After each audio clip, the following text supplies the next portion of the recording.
Novo, Deus vai falar com você hoje. Aleluia. Abra a tua Bíblia em João 8,36.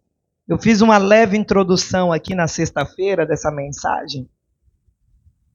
João 8,36, eu gostaria de me aprofundar nela. Domingo passado falamos sobre liberdade financeira. E agora a gente vai falar sobre um tipo de liberdade essencial para que a gente possa viver uma vida bacana aqui na Terra. Nós cristãos, a gente foi muito treinado, e não é errado, é correto, sim. Nós somos muito treinados a olhar apenas e simplesmente para o porvir, para a vida eterna. Pastor, e está errado? Não, eu disse que não está errado. Isso é importante, é muito importante, inclusive, porque minha visão do futuro, minha visão do que virá, ela me dá uma base hoje. Então, sim, eu tenho que estar visualizando minha salvação. Sim, eu tenho que cuidar da minha vida para que quando Jesus vier, como a gente louvou aqui, quando Jesus vier, a gente possa subir com Ele, quando Ele vier tomar a igreja, levar a igreja, a noiva dele. Mas isso ficou tão enfático que a gente esqueceu da nossa humanidade. Ficou tão enfático a parte espiritual que a gente esquece que até chegar à vida eterna, você vai transitar por essa terra aqui, sei lá, 50 anos, 60 anos, 80 anos, amém, igreja? 100 anos. Meu limite é assim, né? Minha meta é 100. Se Deus quiser me dar mais do que 100. Eu quero chegar até 100, amém, igreja? Não sei você. Se ele não voltar antes, eu quero chegar até 100. Saudável, com longevidade de dias, é o que a Bíblia promete, eu tomo posse. Então, se eu penso em viver 100 anos aqui, eu não sei qual é a sua expectativa de vida, se eu penso viver 100 anos nessa terra, eu preciso viver bem aqui. Porque até então eu não estou cantando com os anjos lá nas mansões celestiais. Até então eu não estou mergulhando nos rios de cristal, as ruas de ouro. Eu não estou lá ainda, irmãos. Eu estou aqui. Eu estou aqui convivendo com pessoas diferentes de mim o dia todo. Gente que é legal, gente que é chata. Ou você não convive com gente chata? Tem ninguém chato, não? No seu trabalho não tem ninguém chato? Na sua casa não tem? Às vezes o chato é a gente. Não, vamos ser verdadeiros aqui, irmão. Às vezes o chato é a gente. Então a gente vai conviver com gente chata mesmo, a gente vai conviver com gente legal, a gente vai conviver com gente perversa, com gente boa, com gente generosa, com gente avarenta, com gente que vai fazer questão de um prato de comida, com outras pessoas que não tem nada nas mãos, com gente que vai matar alguém porque quer. Esse dia estava passando aí, mas por que você matou a fulana? Porque eu quis. Olha o preço da vida agora. Quer dizer, a pessoa movida de uma forte emoção mata outro. Então, você vê o valor que as pessoas dão para a vida. Então, enquanto eu estiver aqui, eu preciso estar bem. Eu preciso caminhar bem. Eu preciso ser saudável. E não só saudável fisicamente, não ter enfermidade no meu corpo, que também é uma bênção de Deus para a tua vida. Deus não criou ninguém doente. Amém, igreja? Vou repetir, Deus não criou ninguém doente. Ponto final. Então, eu recebo isso da paz do Senhor. Mas a gente combate. A gente vai combater. Não só fisicamente, mas nessa parte emocional. E aí vem Jesus, depois de um alvoroço, e ele manda isso aqui, ó. A gente vai entender o alvoroço. Ele manda essa aqui, ó. 36. Vamos ler juntos? Vamos lá. 1, 2, 3. Se, pois... Viu que você sabe de cor? De novo. Se, pois... De fato, vocês serão livres. De fato, isso é verdade. Um fato, por mais que alguém invente, ela não pode alterar os fatos. Fato é aquilo que é real, que é concreto, que aconteceu. Ponto. Então ele está dizendo, se o Filho vos libertar, verdadeiramente sereis livres. Isso é muito legal, mas só que Deus não liberta todo mundo. Ai, pastora, que heresia. Eu venho aqui domingo de manhã para ficar ouvindo barbaridade dessa. Não, é verdade. Deus não liberta todo mundo. Se ele libertasse todo mundo, irmão, não tinha ninguém escravo. do pecado, da doença e de tantas outras coisas, do medo. Como assim ele não liberta todo mundo? Perceba, ele começa o discurso dele, a fala dele dizendo assim, ela é uma condição. Se você for, eu vou. O que significa? Se você não for, eu também não vou lá. É uma condição. Se você vier domingo na igreja, eu vou fazer tal coisa para você. Aí você vai na igreja, então aquela pessoa vai fazer, porque você foi. Condição, então precisa de duas partes. Toda condição, ela precisa de duas partes. Uma parte é a minha, a outra parte é de quem? De Deus. Ele está afirmando, você vai ser livre, se o Filho te libertar. Mas como é que o Filho liberta?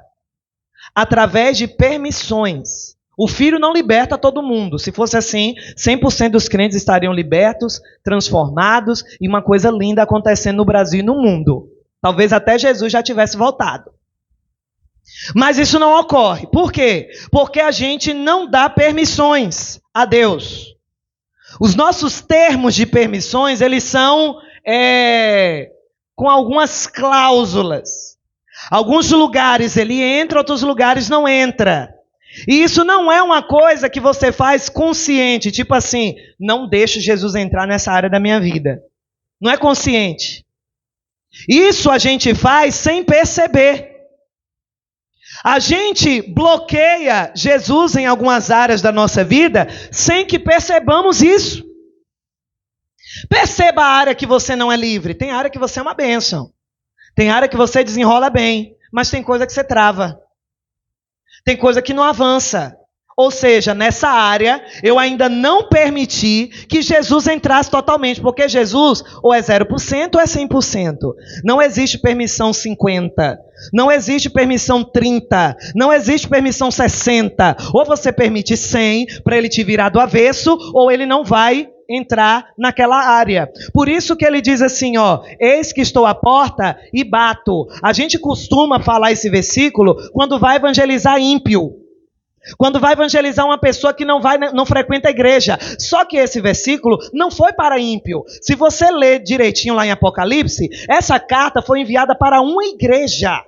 Ou seja, o povo daquela igreja, em alguma área, em algum momento, não estava deixando Jesus entrar. Ele estava da porta para fora. E isso, gente, não é diferente nos dias de hoje.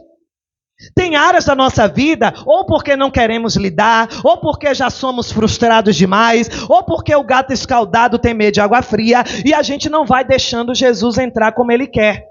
E a gente vai bloqueando ele. A gente vai bloqueando algumas entradas. Por exemplo, uma pessoa que ela sempre foi preocupada na vida. Ela se preocupa absurdamente. Ela se preocupa com tudo. Quando ela recebe Jesus, entende-se que naquela área ela vai deixar Jesus entrar. Mas aí ela recebe Jesus, vem para a igreja, sente um alívio, mas continua preocupada. Ela sente um alívio, ela recebe uma cura, ela recebe uma bênção material ou qualquer que seja a bênção, mas naquela área da preocupação Jesus não entrou ainda. Por quê? Porque basta acontecer um problema, basta acontecer uma coisa fora do plano dela, que ela começa a se preocupar. E agora, o que será que vai acontecer? Será que eu vou ter dinheiro? Será que eu vou conseguir? Será que os meus filhos? Será que tal coisa? Será que tal coisa? Então, a preocupação já dá margem para dúvida, que dá margem para o medo, e que já entra um bocado de demôniozinho atrás. Porque o demônio, ele nunca vem sozinho, ele sempre vem com companhias. Então, se naquela área da preocupação eu não deixei Jesus entrar, o inimigo ainda consegue ter domínio nessa área, ele vai trazer companhias para ocupar aquele território. Por isso que o Filho não liberta todo mundo. O Filho liberta quem permite. E a permissão ninguém obriga você a dar. Porque a própria palavra já está dizendo, permissão. Ela tem que partir de dentro para fora. Ela tem que ser uma atitude que vem de você. Não é porque eu estou pregando e falando, não. Até porque permissão para alguém mudar a sua vida, transformar a sua vida, dói. Quando você se permite a ir num médico, por exemplo, e entrega o seu corpo para ele cortar e fazer uma cirurgia, ali é uma invasão. Mas você permitiu que aquela invasão acontecesse. É tanto que às vezes tem até que assinar alguns papéis. É ou não é verdade?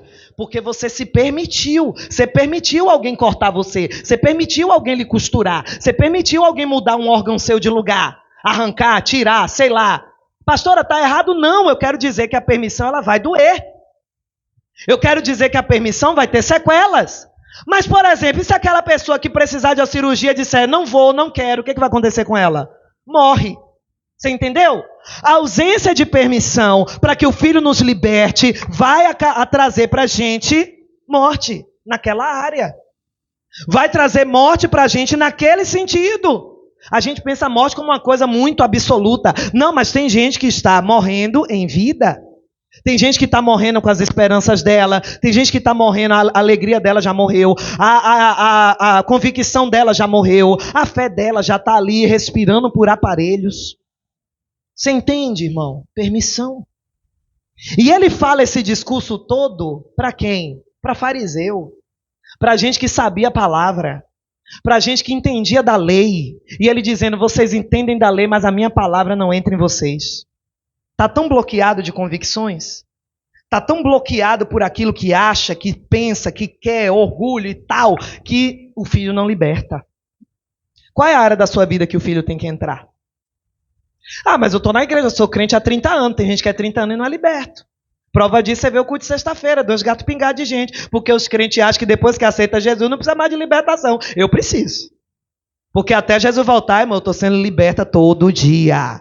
Eu só não vou precisar de libertação, sabe que dia? Quando eu tiver com os anjos, ó, santo, santo, santo. Aí nesse dia eu não vou precisar mais de libertação. Fora isso, querido, eis-me aqui, Senhor. Vai arrancando aí as mazelas que não presta, meus defeitos. Vai arrancando essas podridão que eu nem conheço que está aqui dentro de mim, mas está. E permitir, irmão, dar esse acesso não é fácil. Mas todo esse alvoroço começa com um episódio. Versículo 1, vamos lá? Jesus, porém, foi para o Monte das Oliveiras. Ao amanhecer, ele apareceu novamente no templo, onde todo o povo se reuniu ao redor e ele assentou para ensiná-lo.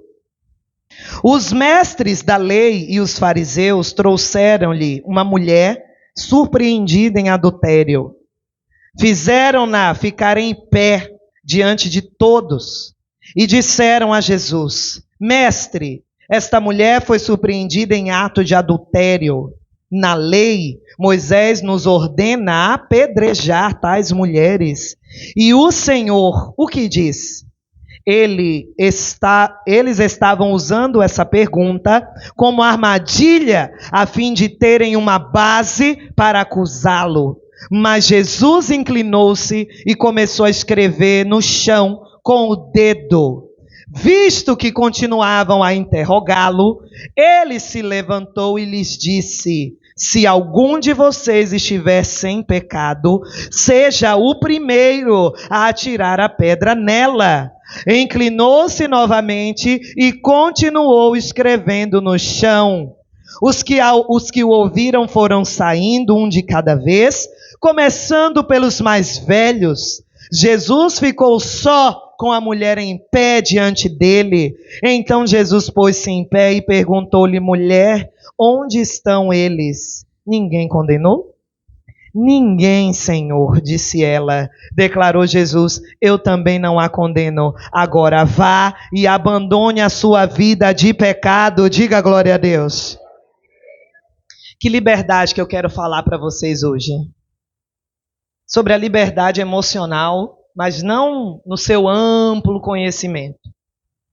Porque se eu for falar de liberdade emocional, eu vou ficar o ano todinho pregando só sobre isso, irmão. E não vou terminar ainda.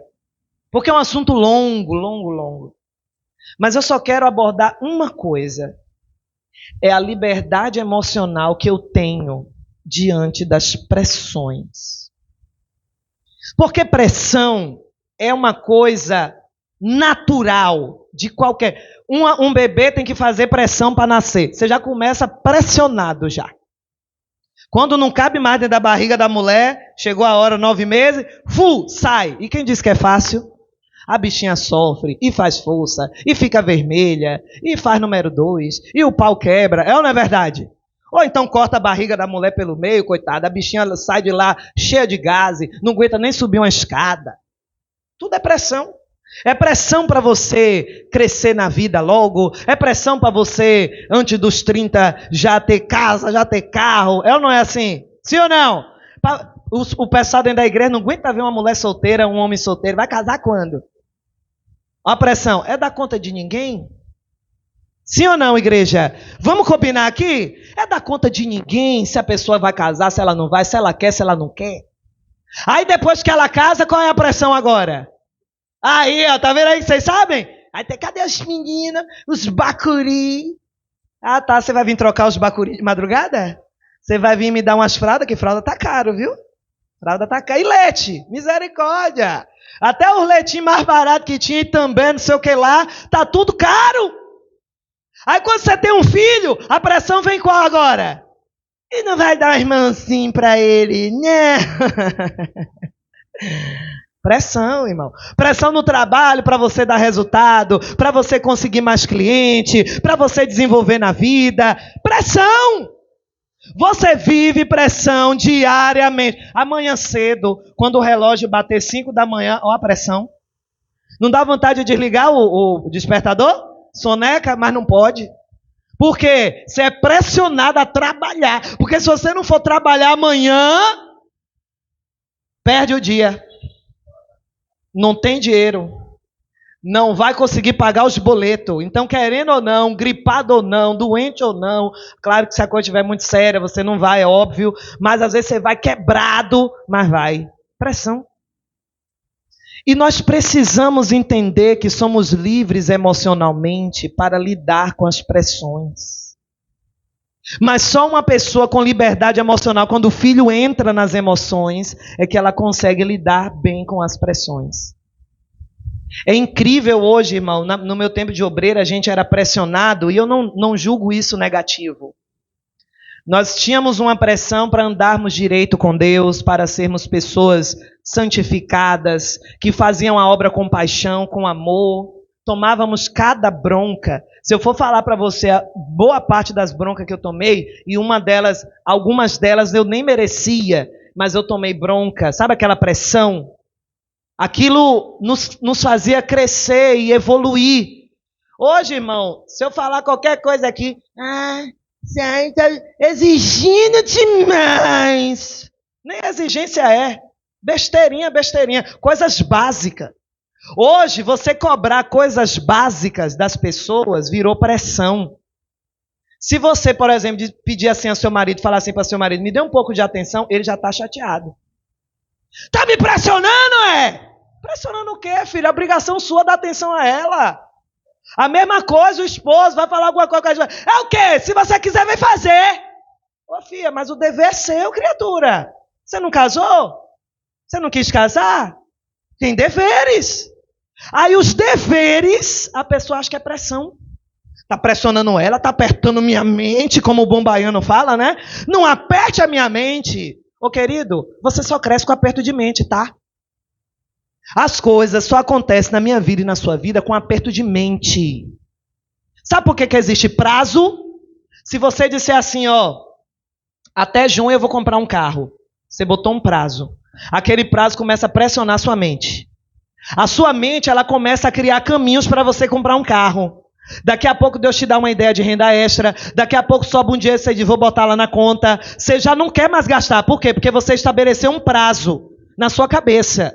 Você colocou um prazo. Então a sua mente vai dizer assim, ei, você não pode comprar tal coisa não. Lembra que em junho você disse que quer ter um carro? Então pega esse dinheiro que você ia comprar tal coisa que você não está precisando e põe na conta. Porque já vai te ajudar a juntar um dinheirinho para o seu carro. Ou para a sua habilitação, eu não sei. Porque você estabeleceu um prazo. Agora fale assim para sua mente. Um dia eu vou ter um carro.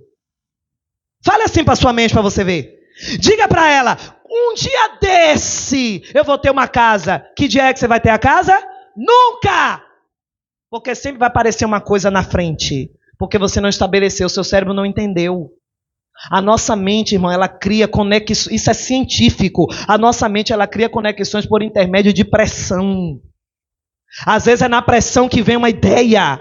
Às vezes é na pressão que você explora um lado seu que você nem imaginava que tinha. Às vezes é na pressão que você descobre uma força que você nem conhecia que tinha. É na pressão que você descobre uma inteligência que estava lá enterrada, que você nem sabia que existia. Pressão não é bonança. Foi no mar revolto que Jesus ensinou sobre fé. Não foi na calmaria. Porque quando ele ensinou na calmaria, ninguém pegou. Quando ele ensinou na calmaria, ninguém aprendeu. Mas na hora que o mar começou a se revoltar e eles achando que estavam quase morrendo e perecendo, o que é que Jesus fez? Vocês são tímidos por quê? Vocês não têm fé, não? Na pressão. Mas hoje o nosso emocional está tão fragilizado que a gente não aguenta a menor pressão. Até uma coisa que é obrigação nossa, a gente já está levando como pressão. Irmão, é obrigação nossa comprar e pagar, viu? É obrigação nossa. Aí quando a gente não paga, não é o caso. Eu estou me colocando aqui para ninguém achar que eu estou apontando para ninguém. Aí quando a gente não paga e a pessoa vem cobrar, o que acontece? Fica com raiva. Está me cobrando por quê? Porque você está devendo. Se você não tivesse devendo, eu não cobrava. Simples assim. Mas ela se sente pressionada e fica até chateada e fica com raiva. O emocional preso. O emocional fragilizado. Você é pressionado para ser um bom pai, então seja. E não fica achando que isso é, eu vou morrer com isso. Ninguém morre com pressão não, irmão. Morre não. Fique na paz, não morre não. Ao contrário, se você souber lidar, a pressão te torna uma pessoa muito melhor. Você é pressionado a ser um bom esposo, uma boa esposa, então seja. Você é pressionado a ser um bom servo do Senhor, então seja. É muita pressão, não consigo largar esse pecado. Que pressão o quê? É um dever nosso. A natureza do pecado não está mais em nós. Nós somos novas criaturas em Cristo Jesus. Por que a gente vai ficar cedendo às pressões do pecado? Aí vem Jesus debaixo de uma pressão e nos dá ensinamentos preciosos. Porque ele tinha liberdade emocional. Porque ele era um cara que não estava sendo levado por questões dos outros. Porque você tem que aprender a identificar a pressão. Tem a pressão que me faz crescer e tem a pressão que é do outro. Se a pressão é do outro, irmão, eu tenho que entender. Mas só uma pessoa livre emocionalmente começa a ter discernimento. O que é que Jesus fez? Essa pressão aí é de vocês. Vocês estão me pressionando querendo me pegar. Vocês estão com más intenções querendo armar para mim uma peça, uma armadilha, mas eu já entendi. Porque o momento de pressão, ele agita você. Ele agita. Ele leva você a um desespero. Ele leva você a uma precipitação. E a Bíblia é clara em dizer, peca aquele que faz as coisas precipitadamente. E o que é que nos faz precipitar? Pressão. O que é que faz a gente tomar uma decisão impensada? Pressão. É isso. Mas por que essas coisas acontecem? Precipitação, não tem aquele momento de reflexão, não tem aquele momento de pensar. Porque a pessoa está com o emocional preso. O emocional dela é preso, por exemplo, em agradar os outros. Em ser aceita. Em ser aprovada. Quantas vezes nós queremos ser aprovados pelos outros? Prova disso é que a gente acha que só está bem quando alguém elogia. Você acha que só fez uma comida legal quando alguém olha e diz assim, ai que delícia. Peraí, e se ninguém disser, ai que delícia? E mesmo assim a sua comida estiver boa, você não vai acreditar não? Mas você precisa da aprovação de outra pessoa para dizer que está boa? Você precisa da aprovação de alguém para dizer que você está legal, que você está indo bem? Ah, pastora, mas o incentivo desse é bom. Eu sei que é bom. Eu gosto de dar e também gosto de receber. Mas vai ter momentos que eu não vou ter. E eu preciso estar com o meu emocional bem para entender que nem aplausos e nem críticas podem mudar o que eu sou. Nem as pessoas me aplaudindo, me elogiando. Que pastora abençoada. Ou elas me criticando. Essa pastora não presta. Eu não estou nem aí. Nem para quem está me dizendo que eu sou abençoada e nem para quem está me dizendo que eu sou amaldiçoada. Eu não ligo para nada. Porque se eu tiver presa a isso, a elogio ou a crítica, o ministério não avança. Pessoas não são abençoadas. Então não preciso que as pessoas me digam, você está ótima. Ou eu não preciso que as pessoas me digam, você está péssima. Eu não preciso. Porque se eu estiver péssimo, o próprio Espírito vai chorar dentro de mim, vai me mostrar, você está ruim, filha. Vai para a presença. Vai me buscar. Vai sair da carnalidade. Aí, meu irmão, eu vou ter que descer na olaria e deixar ele me quebrar. Mas também eu não preciso de ninguém para estar me dizendo, que maravilha, ai, que coisa boa. Mesmo que as pessoas falem, mas isso não muda em nada aqui, ó, o que está aqui dentro aqui, ó. Vão falar mal e vão falar bem, mas isso não pode, mudar em nada o que está aqui dentro. Amém, igreja? Isso é liberdade emocional. Você não precisa ser aprovado por ninguém. Você não precisa ser validado por ninguém. Isso é ótimo, maravilhoso. Mas você não precisa se você é livre. Se, pois, o Filho vos libertar, verdadeiramente sereis livres. Então, com ou sem, eu continuo na minha postura. Eu continuo firme. A galera chegou pressionando, olha aqui, ó. E assim, eles não estavam errados, ok? Eles não estavam cometendo um crime, não. Eles estavam certos, parcialmente certos. Porque a mulher foi pega em adultério. Quem adultera, adultera sozinho? Então não tinha que estar um ali, tinha que estar um casal. Mas como aquele pessoal fariseu é muito machista, pegou só a mulher. Esse machismo, infelizmente, ainda existe até hoje. Hoje menos, antigamente era muito mais. Por isso que Jesus, quando chegou, irmão, bora Maria, vem trabalhar comigo. Joana, tá patrocinando aí meu ministério. Chamou. A primeira pessoa que soube que ele ressuscitou foi quem? Foi uma mulher, isso aí mesmo. Jesus veio para isso. Para, ó, dizer isso aqui, ó, iguais. Eu olho igual, eu olho igual. Tem suas diferenças? Tem. Tem seus papéis? Tem. Mas na visão de Jesus é todo mundo? Não tem gênero. E aí eles só levaram a mulher. Levaram só a mulher. Aí Jesus já olhou. E aí, Jesus, o que a gente faz? Porque ela foi pega no ato do adultério. A gente apedreja? Ou deixa para lá? Se Jesus dissesse, cumpra a lei e apedreja, eles olhariam para Jesus e dizer o quê? Mas você não prega amor? Você não disse que é o mestre? Por que você não salva ela do pecado dela? Você não disse que pode perdoar pecados? Por que não perdoou dela? E se ele dissesse, não cumpra a lei não, vem cá, queridinha, você não pecou não. Você não fez nada de errado não, vem que com o meu amor eu te protejo. Vem que com o meu amor eu te guardo. Aí ele vai olhar e vai dizer, mas você não está dizendo que veio para cumprir a lei, Jesus? Você está se contradizendo. Eles queriam pegar Jesus com as calças na mão, na contradição. E o que aconteceu, pessoal? Jesus parou. Isso eu acho fantástico, irmãos. E é aqui que eu quero deixar a mensagem para você. Você não precisa responder à pressão. Use a pressão para fazer você crescer. Use a pressão para fazer você uma pessoa muito melhor.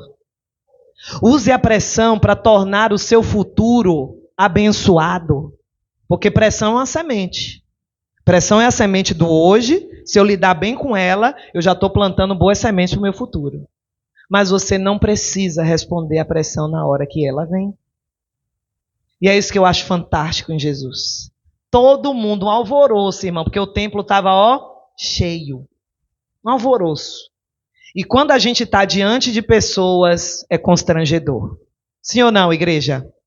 A pessoa mais tímida que você poderia conhecer sou eu. E eu estou aqui falando para pessoas que estão paradas me escutando. Mas eu sou muito tímida. Se eu chegar numa festa, eu não gosto de ficar chegando para me aparecer na festa. Você já chegou depois na festa, todo mundo olhando para você? Como é que você se sente? Você chegou atrasado, já estava todo mundo lá. Aí você chegou na festa, todo mundo te olhando. Você fica como? Se você for uma pessoa extrovertida, e aí, pessoal, tudo bom? Mas se você for tímido, aí você vai sentar onde? Bem no cantinho. O mais escondido possível, sim ou não? É assim, porque diante de pessoas a gente fica acuado. Tem gente aqui que tem dificuldade para falar em público. Que se eu disser, faz uma oração aqui. Senhor Deus, abençoa o diabo. Ela não vai nem saber o que ela está falando. Acontece, irmão, porque quando a gente está diante de pessoas, o julgamento aumenta. A pressão aumenta. O constrangimento aumenta. E ele estava assim. Aí o que ele fez? Todo mundo blá, blá, blá, blá, blá, blá, blá. Ele abaixa. Do Neida. Do Neida, Jesus abaixa e começa a escrever com o dedo no chão. Sabe o que era aquilo? Tempo. Ele estava acalmando o lugar. Ele estava acalmando o recinto. Ele estava acalmando o ambiente. E ele ficou calado, só desenhando. Vem cá, o senhor não vai fazer nada não? Vai ficar desenhando aí no chão, ué? Vai ficar desenhando aí no chão? Ele levanta, respira. Não preciso responder agora. Precisa sim, não preciso. Eu não preciso. Não vou responder pressão agora. Eu vou sentar, eu vou pensar. Eu vou refletir. Eu vou analisar. Eu não preciso ficar com a minha cabeça cheia de preocupações. Eu não preciso ficar com a minha mente cheia de ansiedade. O que será que vai acontecer? Eu não preciso, eu estou segura. Isso é liberdade emocional. Eu estou segura. E aí eu digo assim, Jesus olha para eles e diz assim, faz o seguinte, bem calmo. Se alguém aqui não tem nenhum pecado, começa aí a apedrejar a mulher. Pode atirar.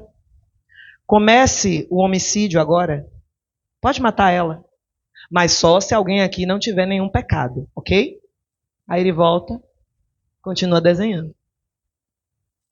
Acabou. Não gritou, não perdeu a linha, não pecou, não blasfemou, não explodiu. A pressão não é para você explodir. A pressão é para você evoluir. Não é para você piorar, é para você melhorar. Mas só uma pessoa, irmão, crescida e liberta emocionalmente consegue entender isso. Imaturos na fé não conseguem. Criança, quando não tem o que ela quer, o que ela faz? Se joga no chão, grita. Ai, pastor, isso é feio. Gente, isso é normal de uma criança, isso é natural. Uma criança não sabe lidar com as emoções dela. É natural de uma criança. Errado tá quem não educa. Errado tá quem não coloca limite. Errado tá quem não faz contenção. Errado é os grandes, não é os pequenos não, viu? Que menino mal educado, não. Diga assim, que pai mal educado. Só fala assim. Porque não é a criança. A criança é um papel em branco que os pais estão... Seu filho dá show? É você. Não é seu filho, não. É você que não faz contenção. Porque criança ela vai manifestar as emoções dela assim, irmão, gritando. Ela manifesta as emoções dela assim, chorando, se jogando no chão, porque ela não sabe controlar. Hoje, quando você é frustrado, você se joga no chão? Ah! É assim que você faz? Embora dê vontade às vezes, né? Não dá às vezes vontade? Se jogar lá no chão. Ah! Às vezes, mas você não faz isso no mercado. Você não faz isso numa praça pública. Você não faz isso aí no meio da igreja. Você não vai fazer, porque você é adulto. E se você fizer isso, alguém vai olhar para você, ou vai fazer uma oração para expulsar o mal, ou vai lhe dar um Rivotril. Porque vai achar que você está, ó. Você entendeu? Então você não faz. Aí você segura as lágrimas, tal. Aí quando chega em casa... Entendeu? Mas criança não. Ela não aguenta a pressão de não ter o que ela quer. Aí ela se joga no chão. Jesus se acalmou. Não falou nada. Todo mundo foi tendo toque de consciência. Ele ensinou um monte de hipócrita. Salvou uma mulher, ainda deu uma bordoada nela. Porque ele não disse que ela estava certa. Ele disse, eu te perdoo. Agora vai e abandone o seu pecado. Não faça de novo. Está errada, não faça. Mas ele pegou a pressão e, ó, trouxe a pressão como ensinamento. Busque a Deus, irmão, a sua liberdade emocional. Porque esse ano você vai ser pressionado. Ninguém fala amém, né? Mas vai. Não, nem repreenda também, porque você sabe que vai. Ou já está sendo. Você vai. Você vai ser pressionado a melhorar mais do que o ano passado, a conquistar alguma coisa, autopressão. Eu me pressiono bastante. Não além do limite, mas o necessário. E é necessário a gente fazer isso conosco, porque senão a gente não sai do lugar. Mas pegue a pressão não para ceder ao desespero. Pegue a pressão para analisar, pensar e crescer. E fazer daquela pressão um instrumento de maturidade e evolução espiritual. Diga glória a Deus. Não peça a Deus para repreender a pressão, porque ele não vai. Se o filho dele foi pressionado, você também vai. Então pare de fazer oração boba. Para de fazer oração que não tem resposta. Tira essa pressão de mim, Deus. Deus vai olhar e vai dizer, não.